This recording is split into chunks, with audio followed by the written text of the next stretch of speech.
kuleta swali hilo kama swali la msingi. Huo ndio mwongozo kwa Spika. Umetolewa leo tarehe 5 Februari 2026. Waheshimiwa Bunge, uhuru wa majadiliano bungeni.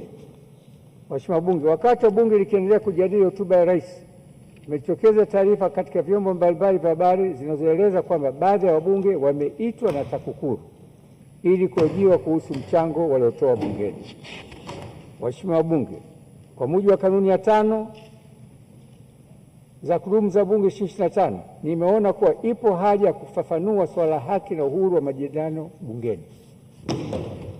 Waheshimiwa wabunge, katika kutekeleza majukumu ya Bunge katika kikao cha Bunge, kamati au shughuli nyingine za kibunge, wabunge wapo huru kutoa mawazo na kufanya majadiliano bila shinikizo, hofu, kofia, kuhojiwa, kushtakiwa au kikwazo kingine chochote. Uhuru huo unalindwa chini ya ibara 100 ya Katiba ya Jamhuri ya Muungano wa Tanzania 1977 na chini ya kifungu cha 3(6) Sheria ya Kinga, Madaraka na Haki za Bunge sura 296.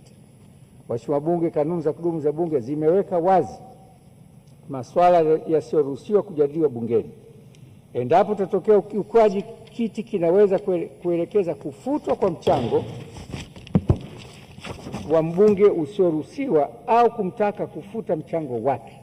Iwapo mbunge atakaidi maelezo ya kiti, anaweza kupelekwa katika kamati ya Bunge kwa ajili ya uchunguzi.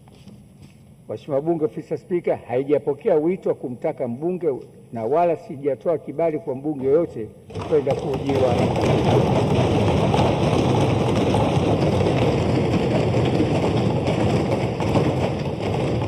Waheshimiwa Bunge, baada ya